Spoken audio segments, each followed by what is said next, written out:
judge so many times God by the activity that's going on, the God activity that's going on, instead of God's identity. And we all do that, don't we?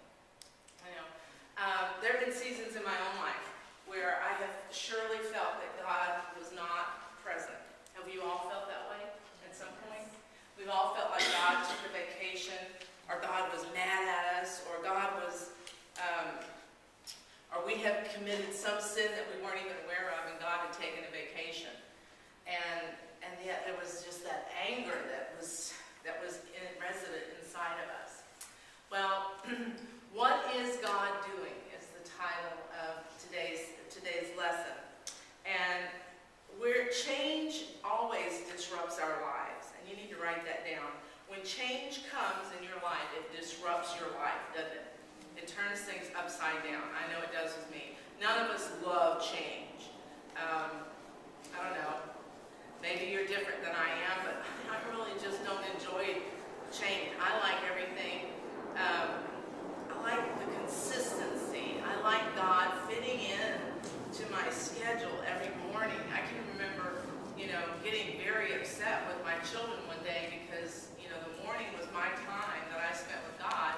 And if they got up early, it interrupted my plans. This was interrupting, go back to bed. I'm not ready. You're not on my schedule yet. When you just stay, we don't like change. So change, what is the definition of change? Change means facing new circumstances and being forced to live in the unknown. I'm going to say that again. Change means facing new circumstances and being forced to live in the unknown. I have found out in my 58 years of living that unknown, the land of unknown, can be terrifying. It can be frightening.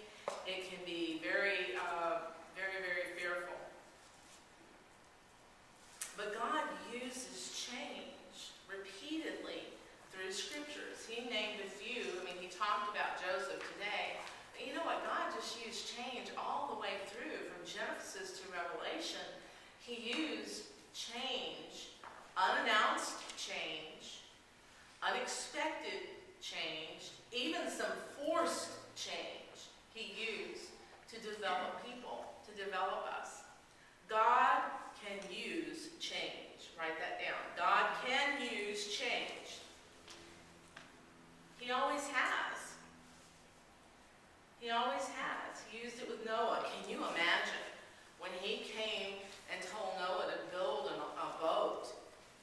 You have to understand, up until that point, it had never rained on the earth. This was a huge change. If you haven't seen the movie, I love the movie. What's the name of it? It's the sequel. Morgan Freeman's in it again. He plays God. Noah. I don't know the name of it, but I can't think of the name. But it's a story of Noah. It's a modern day, and this guy moves into this area, and God tells him to build this ark, and everybody thinks he's lost his mind. All right.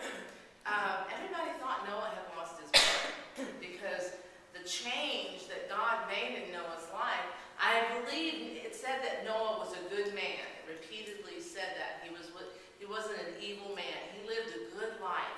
And see, that's the misnomer, is that we think if we live a good life, we're not going to have change. Evan Almighty, right? We think that we are not going to have any change in our life. But I've done everything right, God. And we think that will somehow inoculate us against having change enter into our lives. Evan Almighty is the name of the movie. If you haven't seen it, it's hysterical because, and it's a modern day, it's a comedy. But I love the part because Noah, the gift of building this ark comes on Noah, and all of a sudden his whole family thinks he's lost his mind, and everybody thinks he's lost his mind when all the animals start following him everywhere. And I thought that was priceless. There's nowhere in Scripture that says that it happened, but somehow God instructed two of every kind to end up in that boat, and they did. cockroaches. I mean, two little cockroaches had to get in there because they're here today. Okay.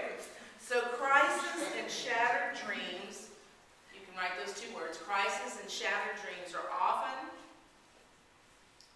part of a forced change.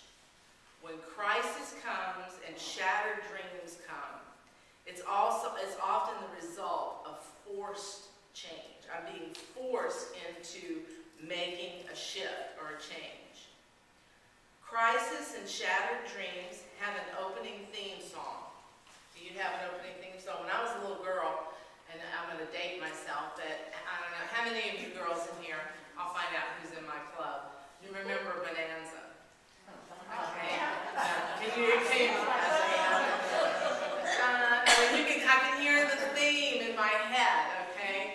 What else is another one that just, I mean, immediately...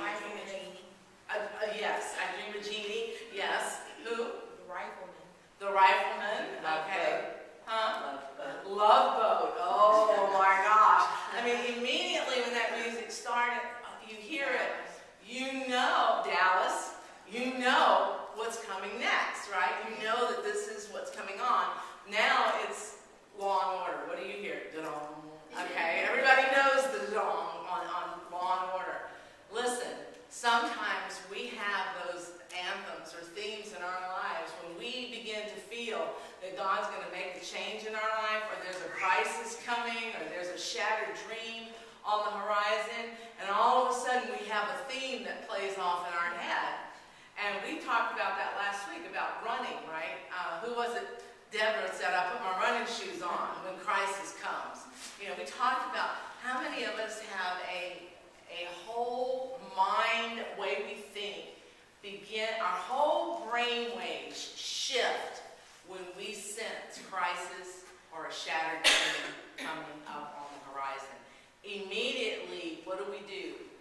We embrace, we prepare ourselves. It's like, you know, the worst thing that we can do is brace ourselves, because then we're not going to be fluid for change, are we?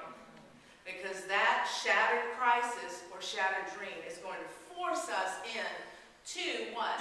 Force us into change. And it's going to be a forced plan B. Okay? God will take us from that situation, and the shattered dream or the crisis will come, and then God will begin to redirect us into a way, and we have to remain flexible to God to allow Him to do that.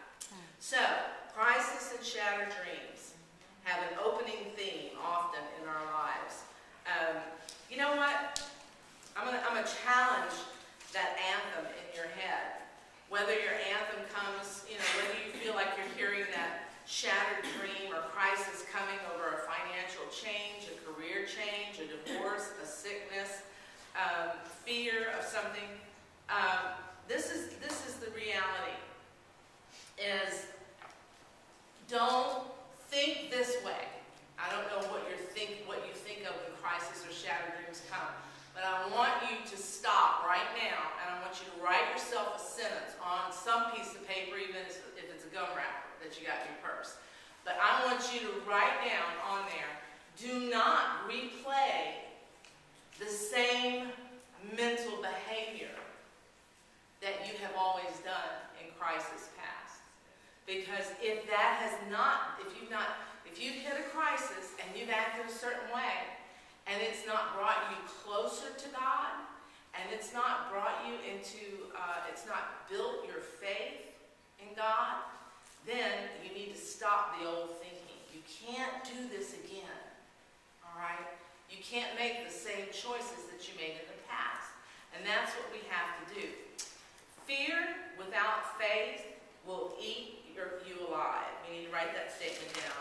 Fear without faith will eat you alive. You know, when we hit crisis and shattered dreams, I love what he said. Has God abandoned me? Has God, you know, why did God do that for Margaret and He didn't do that for me? Why did God do that for Deborah and didn't do that for me? I thought God was no respecter of persons. And now here I am, and I've got pie on my face. You know, why is this happening to me? And immediately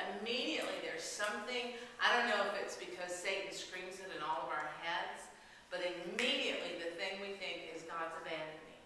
I've been left. He's deserted me. If you trust only in God's activity, then crisis can lead you to question God's presence. It can also lead you to question his character. I'm going to repeat that. If you, my beautiful sister and friend, if you trust only in God's activity in the crisis, this will lead you to question God's presence and character. There have been times in my own life, and I'm going to ask you this question today. You know, one of the questions that I wanted to pose to you is, you know, a childhood experience in which you had to face a no. Maybe the electricity went out, or maybe something very shocking. You were left in the dark, or you got lost at the grocery store. Or is there anybody in here that you have one of those experiences you want to share real quick? That was a crisis to a child. I mean, you know, we all thought something was under our beds, right? Yeah, and there was always the fear of something was under the bed. And you could even hear it breathing sometimes, couldn't you? Or you could hear it moving, or you could hear it walking, all right? Fear is powerful stuff.